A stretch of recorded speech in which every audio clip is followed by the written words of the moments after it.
Hello friends, welcome to my channel. இன்றைக்கி நம்ம சேனலில் ஒரு சூப்பரான ஈவினிங் ஸ்நாக்ஸ் ரெசிபி தாங்க. என்னென்னு பார்த்தீங்கன்னா, நல்லா புசு புசுன்னு பஜ்ஜி பண்ண போகிறோம். வெளிப்பக்கம் பார்த்தீங்கன்னா நல்லா மொறுமொறுன்னு, உள்ளே பார்த்தீங்கன்னா நல்லா சாஃப்டாகவும் நல்லா கலராகவும், அதே டைமில் அதுக்கு கூட ரொம்ப ஒரு சூப்பரான தேங்காய் சட்னியும் பண்ண போகிறோம். ஸோ எப்படி பண்ணுறதுன்னு பார்க்கலாம், வாங்க வீடியோக்குள்ளே போகலாம். நான் இன்றைக்கி அரை மூடி தேங்காய் எடுத்திருக்கேங்க. அதை இந்த மிக்ஸி ஜாரில் சேர்த்துக்கிறேன். நம்ம அரைக்க போகிறனால நான் பார்த்தீங்கன்னா துருவி எடுக்கல, இந்த மாதிரி குட்டி குட்டியாக கட் பண்ணி எடுத்துட்டேன். 2 பச்சை மிளகாய் சேர்த்துக்கிறேன். ஒரு சின்ன துண்டு இஞ்சி சேர்த்துக்கிறேன். 2 ஸ்பூன் அளவுக்கு பொட்டுக்கடலை சேர்த்துக்கிறேன். தேவையான அளவு உப்பு சேர்த்துக்கலாம். தேவையான அளவு தண்ணி சேர்த்துக்கலாம். தண்ணி சேர்த்து இப்போ இதை அரைச்சி எடுத்துக்கலாம். ஸோ பாருங்கள், சட்னி இந்த மாதிரி சூப்பராக அரைச்சி எடுத்தாச்சு. இப்போ இதை இன்னொரு பாத்திரத்துக்கு மாற்றிடலாம். பாருங்கள், சட்னி இப்படி மாற்றியாச்சு. இப்போ நம்ம இதில் தாளித்து ஊற்றிக்கலாம். அடுப்பில் ஒரு தாளிப்பு பேன் வச்சுருக்கேன். இப்போ இதில் 1 ஸ்பூன் எண்ணெய் சேர்த்துக்கலாம்.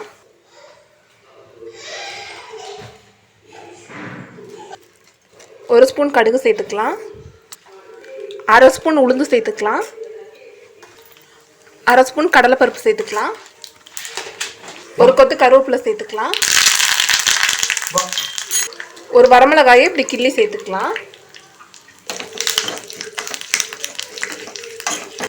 இப்போ இந்த தாளிப்பை இந்த சட்னியில் சேர்த்துக்கலாம்.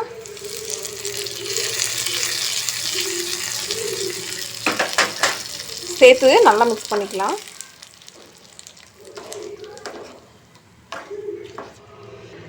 அவ்வளோதான், நம்மளோட சூப்பரான தேங்காய் சட்னி ரெடி ஆயிடுச்சு. அடுத்து பார்த்திங்கன்னா நம்ம பஜ்ஜி பண்ண ஆரம்பிச்சிடலாம். இன்றைக்கி நான் இந்த சைஸில் 2 வாழைக்காய் எடுத்திருக்கேன். இப்போ இதில் தோல் சீவிக்கலாம்.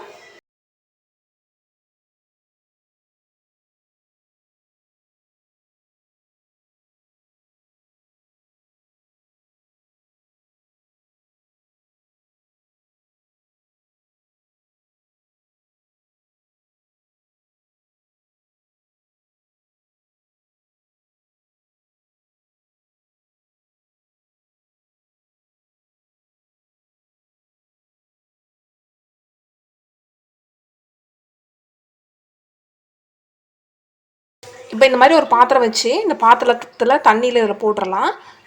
வாழைக்காய் போட்டதுக்கப்புறம் உங்களுக்கு தேவையான சைஸில் இதை சீவி எடுத்துக்கோங்க.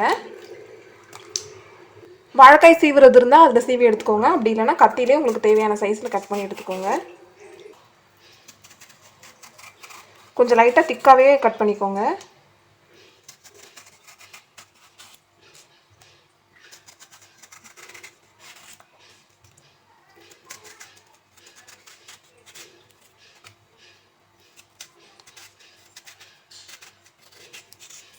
இந்த வாழைக்காய் இப்போ இந்த தண்ணியிலே இருக்கட்டும். இதை தனியாக வச்சுட்டு இப்போ நம்ம மாவு ரெடி பண்ணிக்கலாம். ஒரு பாத்திரம் எடுத்திருக்கேன். இதில் இப்போ நான் 1.5 கப் அளவுக்கு கடலை மாவு சேர்க்குறேன். 1/4 கப் அளவுக்கு அரிசி மாவு எடுத்திருக்கேன். 1/4 டீஸ்பூன் அளவுக்கு சோடாத்தூள் சேர்த்துக்கலாம். 2 ஸ்பூன் மிளகாய்த்தூள் சேர்த்துக்கலாம். தேவையான அளவு உப்பு சேர்த்துக்கலாம். ஒரு தடவை இப்படி நல்லா மிக்ஸ் பண்ணி விட்டுக்கலாம். இப்போ தண்ணி ஊற்றி மிக்ஸ் பண்ணிக்கலாம். கொஞ்சம் கொஞ்சமாக ஊற்றி மிக்ஸ் பண்ணுங்கள். தண்ணி ஒரு வேளை அதிகமாக போயிடுச்சு அப்படின்னா நமக்கு பஜ்ஜி பார்த்திங்கன்னா இதில் போட்டு எடுத்து எண்ணெயில் போடும்போது மாவு இந்த மேல் மாவு ஃபுல்லாக பிரிஞ்சு போயிடும்.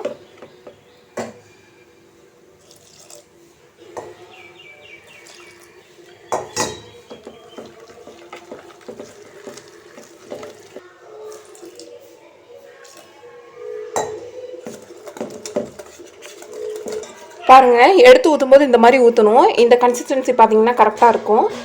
நம்ம வாழைக்காய் தண்ணியில் போட்டு வச்சுருக்கோம்ல, இதை ஒரு துணி வச்சு நல்லா தொடச்சி எடுத்துகிட்டு அதுக்கப்புறம் இந்த பேட்டரில் போட்டு எண்ணெயில் போட்டுக்கலாம். எண்ணெய் பார்த்திங்கன்னா நல்லா சுட்டுருச்சு.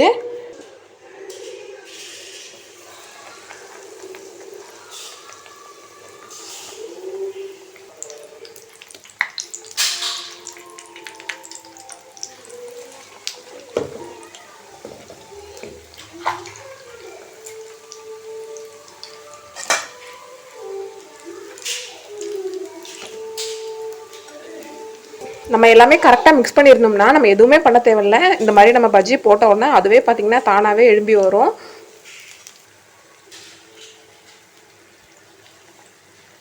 அவ்வளோதான், ரெடி ஆயிடுச்சு. இப்போ இது வெளியே எடுத்துடலாம்.